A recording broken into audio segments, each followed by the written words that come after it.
Harga PC makin mahal. Mau tunggu harganya turun sampai kapan? Daripada kita maksain beli PC murah tapi mungkin kualitasnya kurang bagus, ya mending spare budgetnya agak tinggi tapi kita dapat kualitas yang sesuai gitu. Ngobrolin program iPos. Assalamualaikum warahmatullahi wabarakatuh. Waalaikumsalam warahmatullahi. Ketemu lagi di Ngopi, ngobrolin program iPos. Masih bersama saya Adit dan kali ini saya ditemani oleh Mas Unggul, tim hardware Trigonal Software. Harga PC naik ini kan udah dari 2025 ya Mas Unggul ya. Betul.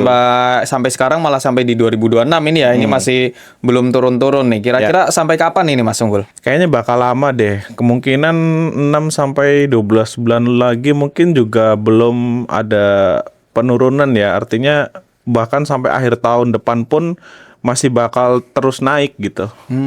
Oke. Ini karena apa sih Mas Unggul? Karena stoknya tipis, langka atau gimana sih? Oke, jadi ya seperti yang kita tahu ya, jadi itu penyebabnya adalah sekarang tuh banyak perusahaan-perusahaan AI ya, itu mereka pada membutuhkan resource memory yang sangat banyak gitu. Oke. Nah, mereka nih jadi sistemnya kayak ngebooking perusahaan yang biasa produksi RAM, biasa produksi SSD itu buat menuhin kebutuhan mereka. Jadi otomatis yang harusnya mereka produksi buat konsumen ke end user, dia ngutamain perusahaan-perusahaan gede ini. Oke. Alhasil stoknya jadi langka dan karena stoknya langka harganya jadi mahal gitu. Oke, berarti kalau begini nih apa baiknya itu ditunda dulu beli PC kasirnya Mas Unggul, pakai yang ada aja dulu atau gimana sih? Oke, jadi ya ini agak susah ya. Jadi kalau misalnya memang punya PC lama, itu bisa dicoba dicek dulu. Kayak misalnya apakah masih bagus atau enggak, ya baiknya dibawa ke teknisi ya buat memastikan PC, misalnya kita punya PC lama tuh masih layak pakai atau enggak gitu. Dan kalaupun enggak, apakah harus di-upgrade atau gimana ya itu nanti ya. Tapi kalaupun misalnya enggak punya nih, kita baru mau buka toko, enggak punya PC bekas ataupun enggak punya PC yang udah lama dipakai tuh, ya mau nggak mau kan harus beli baru. Nah, ini yang perlu agak hati-hati ketika akan membeli PC baru. Jangan sampai kita kejebak sama harga PC yang terlalu murah ya, di bawah harga pasaran, tapi kualitasnya itu jauh dari kata bagus gitu. Jadi sekarang tuh banyak ya toko-toko yang jual PC, tapi harganya tuh nggak wajar gitu. Kayak kan sekarang ya kita semua tahu lah, semua harga komponen naik, tapi mereka bisa jual harganya tuh bener-bener murah gitu. Nah, itu perlu kita patut curigai apakah komponen yang dipakai itu bagus atau enggak gitu. Karena sekarang nih banyak banget komponen-komponen terutama SSD, RAM itu yang dia tuh bukan KW ya bilangnya, ke ODM. Ya. ODM itu Original Design Manufacture. Jadi satu perusahaan nih produksi satu produk, misalnya SSD, itu mereka belum ada mereknya. Nah, nanti si brand-brand ODM ini dia tinggal nempelin merek ke produk-produk itu. Jadi mereka tuh nggak punya pabriknya, jadi dia tinggal beli jadi tinggal tempel stiker merek mereka. Nah, biasanya tuh merek-merek yang kita lihat kayak mungkin yang merek aneh-aneh lah, yang nggak umum ada di pasaran. Kayak SSD kan normalnya kalau nggak WD, Kingston ataupun Vigen ya. Nah, selain merek itu banyak kayak merek-merek kita nggak berani sebut lah. Maksudnya pasti teman-teman sering lihat lah di Shopee, di Tokped, maksudnya di toko online tuh yang ada SSD kapasitas sekian, harganya mungkin bisa setengahnya. Nah, itu biasanya brand-brand ODM itu yang justru berbahaya gitu. Oke. Dia lebih bahaya daripada barang KW. Kalau KW kan dia meniru yang original. Kalau ini benar-benar nggak tahu kualitasnya kayak gimana, nggak tahu garansinya gimana, tapi mereka berani jual murah. Nah, itu yang biasanya dipakai para toko-toko yang jual PC rakitan biar harganya lebih murah gitu. Nah, kita harus hati-hati buat menghadapi barang-barang yang seperti itu. Oh, itu serem juga ya Mas Unggul ya. Terus cara bedainnya ODM sama mungkin tadi Mas Unggul bilang KW itu gimana nih Mas Unggul? Kan kadang kan kita ini ya orang awam itu kan Betul. mana tahu ya, tahunya tinggal pakai, biasanya tinggal pesan ke orang juga. Saya butuh rakitan PC gitu doang ya, biasanya kan kurang tahu ya isiannya kayak gimana gitu. Ya. Ya, jadi itu ya balik lagi ya, kita lihat harganya. Yang paling gampang lihat harga. Kalau harganya memang itu nggak masuk akal murahnya gitu, itu ya kita perlu waspada gitu. Misalnya ada PC rakitan nih, katakanlah satu set PC rakitan 3 juta ya, katakanlah 3 juta udah full set, udah mau monitor dan lain-lain.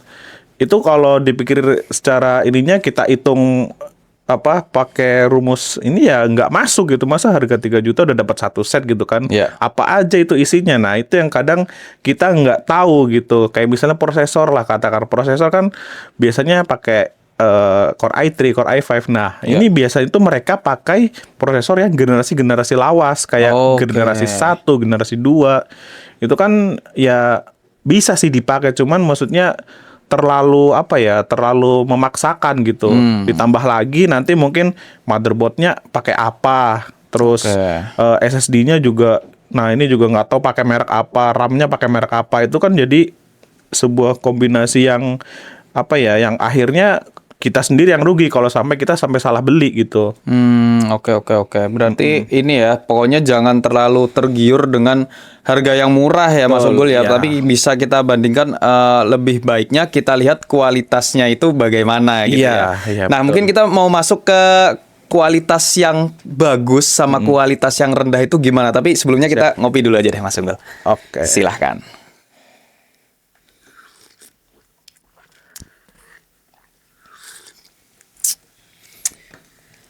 Oh, kita lanjut lagi Mas Unggul nih.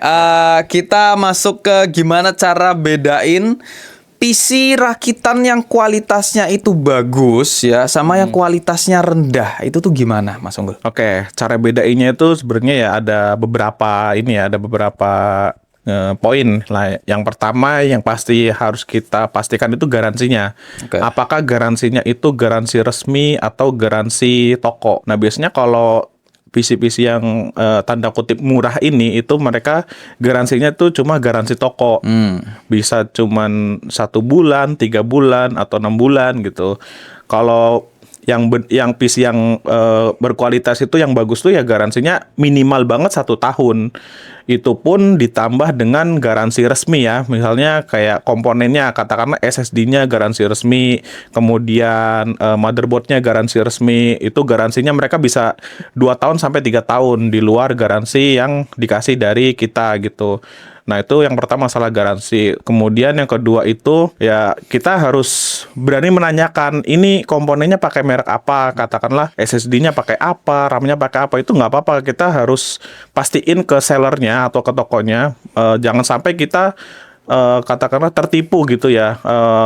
Kita beli harga sekian, ternyata dikasih SSD yang jelek, yang ODM tadi kan. Betul. Ya sayang sekali gitu kan kalau sampai kayak gitu. Jadi kalau di kita ya di Trigonal itu selalu menggunakan produk-produk yang berkualitas dan juga garansinya jelas gitu. Kita nggak berani pakai merek-merek abal-abal, merek ODM atau apa gitu. Karena kita pikirkan itu ya jangka panjang gitu. Karena penggunaan komputer kasir ini kan nggak cuman 1 bulan 2 bulan kan. Bisa bertahun-tahun dan itu berkaitan dengan data. Jadi kita nggak pernah menyepelekan masalah kualitas gitu. Kalaupun emang ada harganya mahal ya udah kita beli harga mahal gitu. Kita nggak kompromi masalah harga gitu Mas. Terus kemudian yang ketiga itu kita lihat juga dari segi tadi ya prosesor itu kita lihat generasinya. Nah, kalau untuk generasi itu ya memang ya kalau generasi 2 pun masih bisa dipakai. Cuman kalau untuk pemakaian di tahun 2026 itu ya minimal banget ya. Sekarang itu pakai yang generasi 4 ya kalau untuk Intel. Itu minimal banget.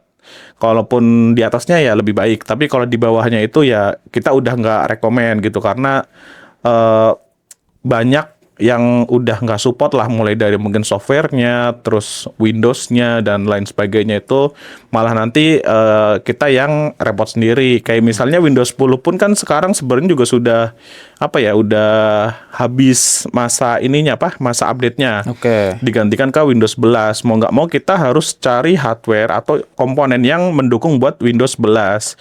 Kalau kita masih bertahan di Windows 10 atau bahkan Windows 7 ya, itu nggak rekomen banget gitu dipakai untuk tahun 2026 ini gitu. Itu Oke, tadi oke. beberapa poinnya, Mas. Oke, berarti kita sebagai konsumen ya, Ya. kalau misalnya mau beli itu harus ini ya, lebih teliti lagi Iya, gitu ya. Harus harus sering teliti. bertanya juga sama sellernya ya, biar Jangan ragu buat tanya lah gitu. Benar. Kalau sellernya emang jujur, dia pasti bakal ngasih tahu. Kita pakai komponennya SSD ini, betul, kita betul. pakai motherboard ini, pakai casing ini. Itu pasti mereka berani nyebutin. Kalau mereka nggak berani nyebutin, berarti kemungkinan ya mereka pakai produk-produk yang ya tadi barang-barang ODM yang kualitasnya rendah atau mungkin barang refurbish. Nah, itu yang patut kita waspadai. Oke, terus nih Mas, langkah konkret buat pemilik toko nih yang mau beli PC kasir ya, itu gimana nih sekarang Mas Unggul? Oke, jadi buat pemilik toko untuk saat ini ya, yang pertama itu kita bisa cek PC lama kita dulu. Atau kalau misalnya kita punya PC yang sudah kita pakai sebelumnya, kalau misalnya masih bisa dipakai, ya kita manfaatin.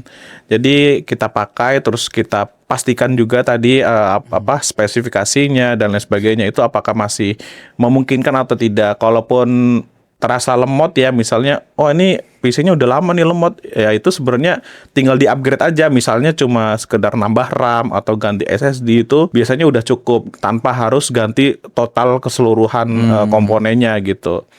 Nah, balik lagi itu harus dikonsultasikan sama teknisi komputer ya. Terus kemudian yang kedua itu jangan tergiur harga miring atau harga murah. Nah, ya yang tadi kita udah bahas ya, karena ada harga ada kualitas lah. Nggak mungkin harga murah kualitas bagus itu nggak mungkin. Pasti barangnya bagus, harganya juga bagus gitu. Jadi ya jangan sampai tergiur harga yang kelewat murah gitu. Ya, betul. Kemudian pilih software yang ringan ya, kayak misalnya iPOS ini kan dia software yang memang didesain untuk kasir ya, jadi dia tuh nggak terlalu membebani kinerja komputer ataupun laptop.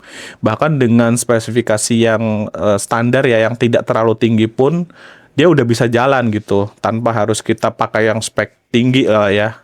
Ya tadi yang sudah kita sebutin ya, minimal untuk Core i3 atau Core i5 itu Gen 4 gitu. Itu udah cukup banget buat ngejalanin program iPOS ini. Jadi nggak perlu PC spek gaming cuma buat jualan kasir aja gitu. Oke, tapi kalau mau buat ngegame harus spek gaming. Oke. Ya lah, pasti. Oke, berarti kesimpulannya gimana nih Mas Unggul? Oke, jadi intinya jangan beli karena panik buying, tapi kita harus punya strategi. Daripada kita maksain beli PC murah tapi mungkin kualitasnya kurang bagus, ya mending spare budgetnya agak tinggi tapi kita dapat kualitas yang sesuai gitu. Kayak di Trigonal ini kan kita selalu mengutamakan kualitas ya. Jadi buat teman-teman yang mungkin butuh PC buat kasir atau apa, itu bisa langsung konsultasi aja ke tim Trigonal Software supaya nanti diberikan solusi yang terbaik buat usaha teman-teman. Oke, siap Mas Unggul. Terima kasih atas waktu dan insight-nya ya di Ngopi siap, kali Mas. ini, Mas Unggul. Ya. Dan terima kasih juga buat teman-teman yang sudah bergabung di Ngopi kali ini. Salam sukses. Wassalamualaikum warahmatullahi wabarakatuh.